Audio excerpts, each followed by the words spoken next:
موجودہ طور کے اوپر آپ کو ڈرٹی ہیری پارٹی اور یہ جو پی ڈی ایم حکومت ہے یا نون لیگ حکومت ہے، یہ ایک مشترکہ مفادات کے کچے دھاگے میں بندے نظر آتے ہیں، لیکن اندر کھاتے یہی پی ڈی ایم حکومت خصوصی طور کے اوپر نون لیگی میڈیا سیل جو ہے اور ان کے جو لفافے ہیں، یہ اسی اسٹیبلشمنٹ کے لیے قبر کھود رہے ہیں، جس میں ان کو دفنا کے یہ اپنی سیاست زندہ کرنے کا پروگرام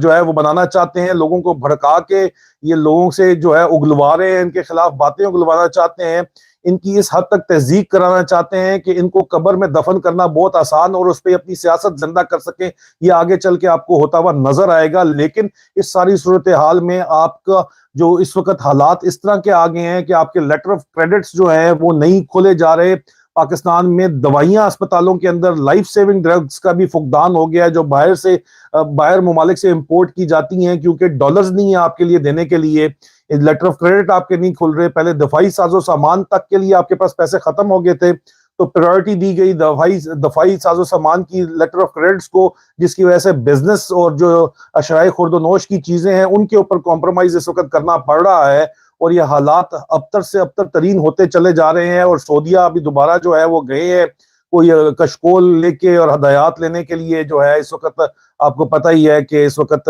وہاں پہ جا رہے ہیں، یہ دوبارہ اسٹیبلشمنٹ کے نمائندے دوبارہ بیل آؤٹ مانگنے کے لیے جا رہے ہیں، لیکن وہ بھی ایک وقتی بیل آؤٹ پیکج ہوگا۔ وہ پہلے ان کے جو پیسے پڑے ہوئے ہیں وہ پڑے رہنے دیں تو بڑی بات ہے۔ پاکستان کے اپنے پیسے تو تقریباً ختم ہو چکے ہیں اس وقت، پاکستان کے پاس اپنا پیسہ فورن ایکسچینج کرنسی کے اندر کچھ بھی نہیں ہے، اپنے نوٹ چھاپ کے بھی ابھی یہ جو ہے سینٹرل بینک کا کنٹرول جو ہے آپ کا، اسٹیٹ بینک کا کنٹرول، وہ مانیٹر ہو رہا ہے آئی ایم ایف کے ذریعے، پورا ورلڈ بینک اس کو دیکھ رہا ہے، مانیٹر کر رہا ہے۔ آپ ایکسٹرا نوٹ چھاپ کے، جس پہلا یہ ان کا پرانا طریقہ ہوتا تھا، طریقہ واردات ہوتا تھا، ایکسٹرا نوٹ چھاپ کے یہ بانٹ دیتے تھے، ابھی وہ بھی ان کو بانٹنے کے اندر جو ہے وہ دقت پیش آ رہی ہے، کیونکہ وہاں پہ براہ راست ورلڈ بینک اور آئی ایم ایف جو ہے اس کو مانیٹر کر رہا ہے، تو اس لیے پاکستان کا دیوالیہ نکلنے والا نہیں ہے، نکل چکا ہے، یہ حالات بتا رہے ہیں۔ اور اسٹیبلشمنٹ ابھی بھی جو ہے وہ ریت میں سر دے کے جو ہے وہ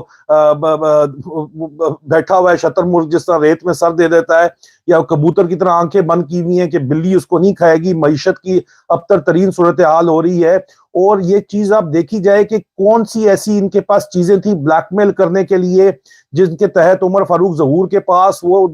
آپ دیکھیں کہ کون سے ایسے ثبوت تھے ان کو بلیک میل اسٹیبلشمنٹ کو کرنے کے لیے، جس کی وجہ سے ان کو رجیم چینج آپریشن بھی کرنا پڑا، اور آج دن تک ان کی ساری باتیں ماننی پڑ رہی ہیں۔ اس چیز کو میں نے پہلے بھی ایک دفعہ آپ کے سامنے لے کے آیا ہوں کہ وہ کون سا جو کووڈ ویکسین کے جو کیس بنا تھا، اور کووڈ ویکسین کے چکر کے اندر یہ پوری کی پوری ڈیٹیل میں ویلاگ کر چکا ہوں، دوبارہ اس کے اوپر نہیں جاؤں گا۔ ارشد شریف شہید کو ڈاکٹر رضوان کی شہادت سے پہلے انہوں نے ان کو 9 کیسز دیے تھے، وہ کون سے 9 کیسز ہیں جو ڈاکٹر رضوان کی شہادت کا سبب بنے اور پھر ارشد شریف شہید کی شہادت کا سبب بنے؟ اور اب کہنے ذرائع کے کچھ بہت مختلف لوگ دعویٰ کرتے ہیں، غیر مصدقہ لوگوں ذرائع سے میں نے سنا ہے کہ جی وہ ارشد شریف اپنی شہادت سے پہلے لیپ ٹاپ یا وہ تمام چیزیں فائلیں مراد سعید کو دے گئے تھے، اور اب مراد سعید کو اپنی جان کے لالے پڑے ہوئے ہیں۔ اور کیوں مراد سعید کے پیچھے پڑے ہوئے ہیں؟ اصل حقیقت وہ 9 کیسز ہیں جس کی وجہ سے نہ صرف اسٹیبلشمنٹ بلیک میل ہو رہی ہے، بلکہ پوری کی پوری پاکستان کی اشرافیہ یا بدماشیہ اس کو کہنا بہتر ہوگا، پوری پاکستان کی جو کلیپٹوکریسی ہے، تمام کے تمام political leader across all party lines, کوئی ایک بھی پارٹی اس کے اندر جو ہے کوئی نہیں ہے کہ جس کے لیڈرز اس کے اندر شامل نہ ہوں، اسٹیبلشمنٹ کے بڑے بڑے جرنیل، ان کے فیملیز، ان کے 9 کیسز، اور تمام پاکستان کے بڑے بڑے بزنس مین اور بیوروکریٹس اس 9 کیسز کے اندر شامل ہیں، جس کی وجہ سے جان آفری کے سپرد کرنی پڑی، شہادت دینی پڑی ڈاکٹر رضوان کو، ارشد شریف شہید کو، اور اب مراد سعید کے یہ لوگ پیچھے پڑے ہوئے ہیں۔ تو یہ اس طرح کا مافیا پاکستان کے اوپر حکومت کر رہا ہے کہ عوام کی تو کسی کو کوئی پرواہ ہے ہی نہیں، چاہے وہ آپ پاکستان کے محافظ ہی افسوس کے ساتھ کہنا پڑتا ہے کیوں نہ ہو، کیونکہ اگر پرواہ ہوتی تو یہ regime change operation you turn ابھی تک ہو چکا ہوتا،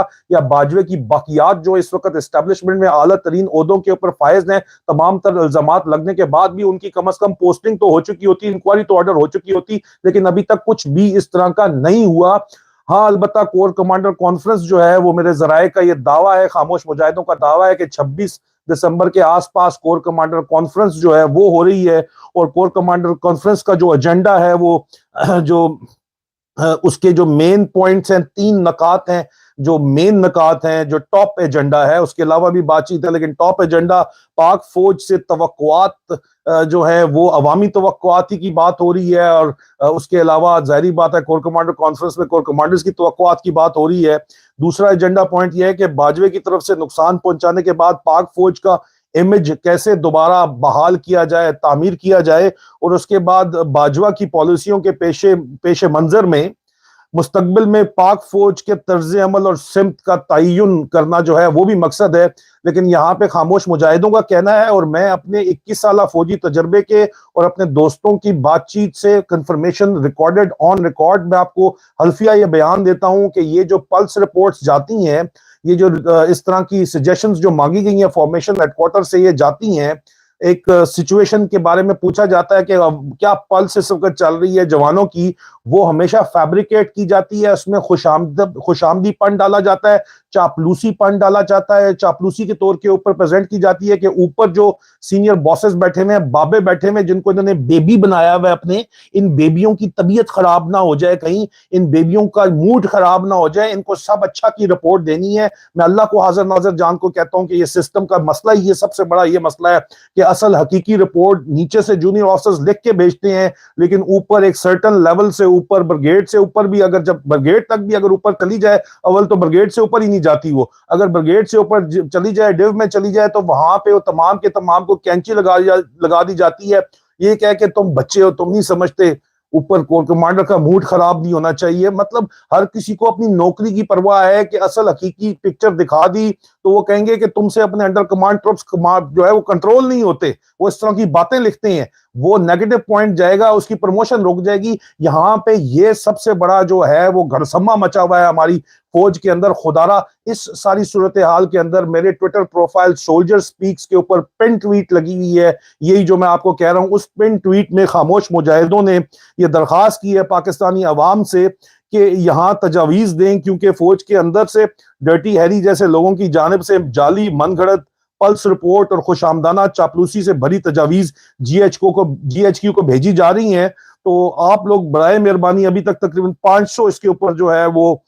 تجاویز آ چکی ہیں، میں آپ سے درخواست کروں گا کہ میرا جو ٹویٹر پروفائل ہے سولجر سپیکس، اس کے اوپر جا کے برائے مہربانی آپ اپنی تجاویز دیں، اور یہ خاموش مجاہدوں کی طرف سے میں آپ کو گارنٹی دیتا ہوں کہ مانیٹر ہوتا ہے میرا پروفائل، اس لیے حکومت پاکستان کبھی رپورٹ کر رہی ہوتی ہے، کبھی کوئی رپورٹ کر رہا ہوتا ہے۔ ایک زمانہ تھا 6-7 مہینے پہلے پازیٹیو رپورٹ کے اندر جاتا تھا، اب نیگیٹو رپورٹ کے اندر میڈیا رپورٹ میں جو ہے میرا تمام چیزیں جاتی ہیں، تو وہ دیکھی ضرور جائیں گی، پہنچیں گی ضرور آرمی چیف تک انشاءاللہ۔ نہیں پہنچے گی تو ہم ڈنکے کی چوٹ کے اوپر یہاں پہ پہنچائیں گے، آپ فکر نہ کریں، اور بھی بہت سے ذرائع ہیں پہنچانے کے، پہنچیں گی وہاں تک باتیں۔ تو پلیز آپ میرے ٹویٹر پروفائل سولجر سپیک کے اوپر جا کے پن ٹویٹ میں اردو میں لکھا ہوا ہے، نیچے اگر آپ انگلش میں لکھنا چاہتے ہیں تو انگلش میں وہاں بھی لکھ سکتے ہیں، انگلش کے اندر بھی یہ پوسٹ کی گئی ہے، وہاں پہ آپ ضرور اپنی رائے کا اظہار کریں کہ آپ کیا چاہتے ہیں فوج سے، اپنی فوج سے آپ کیا چاہتے ہیں، فوج کی مستقبل کی سمت آپ کیا چاہتے ہیں، اپنی سیکیورٹی اسٹیبلشمنٹ سے آپ کی کیا توقعات ہیں۔